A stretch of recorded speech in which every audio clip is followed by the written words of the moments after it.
హో అమరావతి, జై హో జై హో.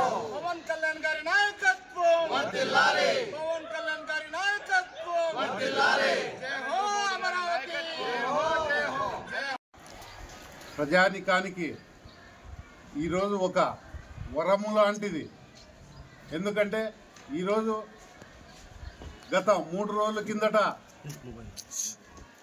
అసెంబ్లీలో అమరావతి తీర్మానం చేసి కేంద్రానికి పంపించడం జరిగింది. కేంద్రంలో ఈరోజు లోక్సభలో ఆమోదించడం జరిగింది.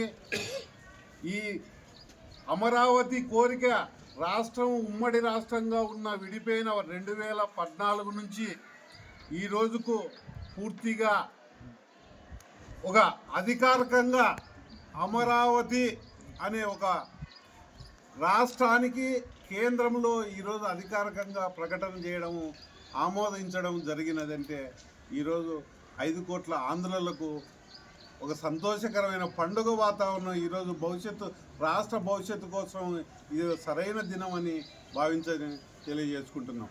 ఈ అమరావతి కోసం మన ముఖ్యమంత్రి వర్యులు చంద్రబాబు నాయుడు గారు అహర్నిశలు కష్టపడి, అదేవిధంగా నారా లోకేష్ బాబు గారు అయితేమి, పవన్ కళ్యాణ్ గారు అయితేమి, బీజేపీ పెద్దలు, ప్రధానమంత్రి నరేంద్ర మోడీ గారి ఆశీస్సులతో ఈరోజు మనకు అమరావతి అనే నామకరణంతో గతంలో నామకరణం చేసిన చట్టబద్ధత అనేది ఈరోజు కల్పించడం జరిగినది.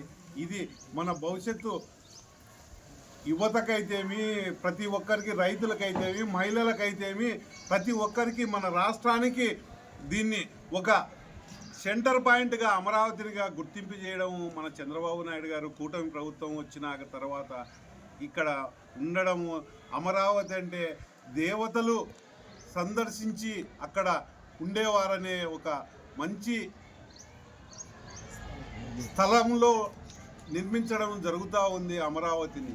అదే ఒక ఆయన మన ప్రతిపక్ష హోదా కూడా లేకుండా జనాలు ఎంత బుద్ధి చెప్పినా కూడా 11 సీట్లకే పరిమితం చేసినా కూడా వైసీపీ జగన్మోహన్ రెడ్డి గారు ఈ నిన్నటి నుంచి మాట్లాడడం చూస్తూ ఉన్నారు. ఆయనకు ఈ అమరావతి అంటే ఈ రాష్ట్రము బాగుపడము అనేది ఆయనకు నచ్చడు. ఎందుకంటే ఆయనకి ఎప్పుడు ఈరోజు అమరావతికి ఆ రోజు 2014లో తెలుగుదేశం పార్టీ ఉన్న రోజు నేను అమరావతికి నేను వ్యతిరేకం కాదు అని తెలియజేసి ఆ రోజు మాట్లాడిన వ్యక్తి ఒకే ఒక్క అవకాశం ఇవ్వండి అని 2019లో ఎలక్షన్లకు పోతే ఆయన నమ్మి ప్రజలు ఒక్కసారి ఓటు వేస్తే దాన్ని అమరావతిని అనేది లేకోకుండా 3 రాజధానులుగా వికేంద్రీకరిస్తాము, 3 రాజధానులుగా, ఒకటి వైజాగ్, విజయవాడ, ఇంకో చోట అని అన్ని విధాలుగా దానిలను తప్పుదో పట్టించి ఎక్కడే కానీ ఒక ఇటుకేసిన పాపాన కూడా పోలే. రాష్ట్రం కోసం, రాజధాని కోసం ఒక్క పని చేశారా ఒకసారి ప్రజలంతా గమనించాలి. ఎందుకంటే ఆయన ఏదే కానీ ఈ రాష్ట్రాన్ని చిన్నాభిన్నం చేయడానికే ఒక ధ్యేయంగా పెట్టుకొని పనిచేశాడే తప్ప అందుకు జనాలు కూడా ప్రజలంతా బుద్ధి చెప్పి 2024లో 11 సీట్లకే పరిమితం చేయడం జరిగింది. ఈరోజు మనకు అమరావతి చట్టబద్ధత కావడం వలన దేశ విదేశాల నుంచి కూడా మన రాష్ట్రానికి పెట్టుబడులు రావడం జరుగుతుంది. ఇదంతా మన రాష్ట్ర భవిష్యత్తుకు ఎంతో ఆనందదాయకము, పండుగ వాతావరణము, మన అభివృద్ధి అనేది ఇక నుంచి వేగంగా ముందుకు పోతుంది. అదేవిధంగా కేంద్ర పెద్దలు కూడా మనకు ఏ వ్యవహారం పైన రాష్ట్ర ముఖ్యమంత్రి చంద్రబాబు నాయుడు గారు, నారా లోకేష్ బాబు గారు, పవన్ కళ్యాణ్ గారు రాష్ట్రం పరిస్థితులను విశదీకరిస్తే ఏ దానిపైనైనా కేంద్ర పెద్దలు కూడా అన్ని సానుకూలంగా స్పందించి అడిగిన వెంటనే చేయడం కూడా మనకి ఈ రాష్ట్ర ప్రజలకు మంచి ఒక వ్యవహారంగా జరిగిపోతూ ఉంది.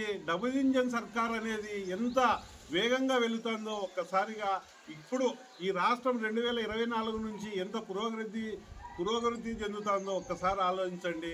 ఒక పక్కగా వైజాగ్ డేటా సెంటర్ అయితేమి, స్టీల్ ప్లాంట్ అయితేమి, ఇంకా ఎన్ని విధాలను ముందుకు తీసుకుపోతూ ఉంటే ఇవన్నీ చూసి జగన్మోహన్ రెడ్డి గారికి కడుపు మంట బండి ఈరోజు కూడా రాజ్యసభలో వాళ్ళ ఎంపీలు బయటికి వాకౌట్ చేశారంటే ఎంత దౌర్భాగ్యంగా ఉందో.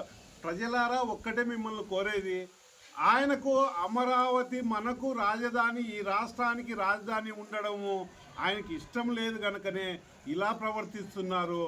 ఏదో జగన్ ఏదో ఒకటి కొత్తగా నిన్న నినాదం ఎత్తాడు, మావి గన్. అదేంటది అంటే ఏం మాట్లాడుతున్నారు? ఆయనకు మనం ప్రజలు ఒక్కసారిగా అటువంటి నాయకుడిని గతంలో ఎన్నుకొని ఎంత పొరపాటు చేశారని వాపోతున్నారు.